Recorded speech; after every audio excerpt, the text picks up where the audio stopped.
Associate ಸಂಸ್ಥೆಗೆ ಸಂಬಂಧಿಸಿದ ಬಹುಕೋಟಿ ರೂಪಾಯಿ ಹಣಕಾಸು ಅಕ್ರಮ ಪ್ರಕರಣದಲ್ಲಿ ಸಂಸ್ಥೆಯ ಮಾಲೀಕ ಶಿವಾನಂದ್ ನೀಲನ್ನವರ್ ಅವರನ್ನು ಬೆಳಗಾವಿ ಪೊಲೀಸರು ಶುಕ್ರವಾರ ರಾತ್ರಿ ಬಂಧಿಸಿದ್ದಾರೆ.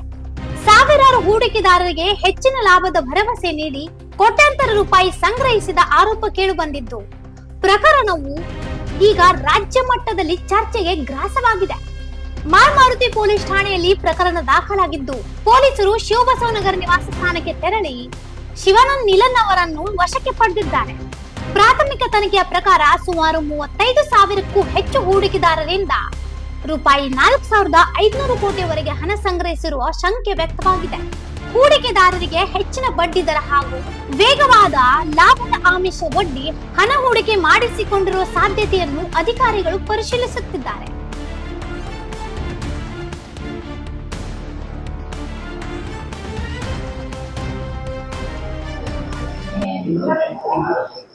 ಶಿವಮ್ ಅಸೋಸಿಯೇಟ್ಸ್ದು ಪ್ರೊಪ್ರೈಟರ್ ಅವನಿಗೆ ದಸ್ತಗಿರಿ ಮಾಡಲಾಗಿದೆ, ಸೆಕ್ಯೂರ್ ಮಾಡಲಾಗಿದೆ. ಬಾಕಿ ಪ್ರೊಸೆಸ್ ಕಂಪ್ಲೀಟ್ ಮಾಡ್ತಾ ಇದೆ.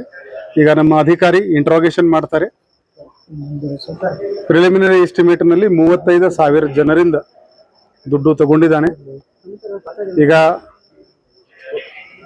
ನಾಳೆ ಸೀಸರ್ನಲ್ಲಿ ಏನೇನು ಸಿಗುತ್ತೆ ಅದು ಅನಾಲಿಸಿಸ್ ಮಾಡಿದ ಮೇಲೆ ಮುಂದಿನ ಕ್ರಮ ಜರುಗಿಸಲಾಗುವುದು. ಈ ಕೇಸ್ KPID ಆಕ್ಟ್ ಸೆಕ್ಷನ್ ಮತ್ತು ಬರ್ಡ್ಸ್ ಆಕ್ಟ್ ಸೆಕ್ಷನ್ ಪ್ರಕಾರ ಈ ಮೇನ್ ಓನರ್ ಮತ್ತು ಅವನು ಸಹಕಾರಿಗಳು. ಬಾಕಿ ಈ ವಿಚಾರದಲ್ಲಿ ನಾಳೆ DC ಮತ್ತು ನಾನು ಒಂದು ಪ್ರೆಸ್ ಬ್ರೀಫಿಂಗ್ ಮಾಡ್ತೀನಿ. ದೂರ ಯಾರು ಕೊಟ್ಟಿರ್ಬೋದು? ನಮ್ಮ ಅಸಿಸ್ಟೆಂಟ್ ರಿಜಿಸ್ಟ್ರಾರ್ ಕೋಆಪರೇಟಿವ್ ಸೊಸೈಟಿ. ಈಗ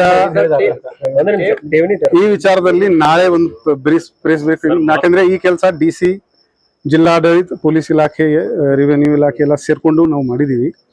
ಇದರ ಬಗ್ಗೆ ನಾಳೆ ನಾವು ಈಗ ಸಾಕಷ್ಟು ದಾಖಲಾತಿಯಲ್ಲಿ ಕಚೇರಿನಲ್ಲಿ ಇದೆ, ಸೀಲ್ಡ್ ಮಾಡಲಾಗಿದೆ.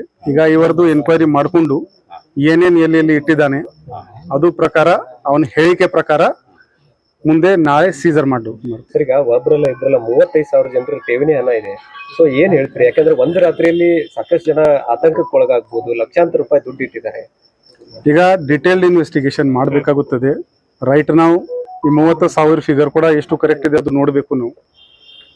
ಅದು ಎಲ್ಲ ವಿವರವಾದ ಅನಾಲಿಸಿಸ್ ಮಾಡಿದ ಮೇಲೆನೆ ಎಷ್ಟು ಜನ ಎಷ್ಟು ದುಡ್ಡಿದೆ ಅದು ಎಲ್ಲ ಮಾಹಿತಿ ಸಿಗುತ್ತೆ.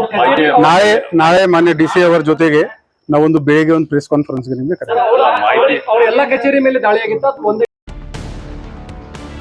ಪೊಲೀಸರು ಸಂಸ್ಥೆಯ ಹಣಕಾಸು ದಾಖಲೆಗಳು, ಬ್ಯಾಂಕ್ ವ್ಯವಹಾರಗಳು ಹಾಗೂ ಹೂಡಿಕೆ ಯೋಜನೆಗಳ ಬಗ್ಗೆ ಮಾಹಿತಿ ಸಂಗ್ರಹಿಸುತ್ತಿದ್ದು, ಪ್ರಕರಣದ ಗಂಭೀರತೆಯನ್ನು ಗಮನಿಸಿ CID ತನಿಖೆ ವಹಿಸಿಕೊಳ್ಳುವ ಸಾಧ್ಯತೆ ಹೆಚ್ಚಿದೆ. ಇದರಿಂದ ಸಾವಿರಾರು ಹೂಡಿಕೆದಾರರಲ್ಲಿ ಆತಂಕ ಉಂಟಾಗಿದ್ದು, ತಮ್ಮ ಹೂಡಿಕೆ ಹಣ ಮರಳಿ ಸಿಗುತ್ತದೆಯಾ ಎಂಬ ಚಿಂತೆಯಲ್ಲಿ ಅನೇಕರು ಪೊಲೀಸ್ ಠಾಣೆ ಹಾಗೂ ಕಚೇರಿಗಳತ್ತ ಮುಖ ಮಾಡುತ್ತಿದ್ದಾರೆ. ಇಂತಹ ಇನ್ನೂ ಅಪ್ಡೇಟ್ಗಳಿಗಾಗಿ ಫಾಲೋ ಮಾಡಿ ವಾಯ್ಸ್ ಆಫ್ ಪೆನುಗ್ರಾಮ್ಗೆ.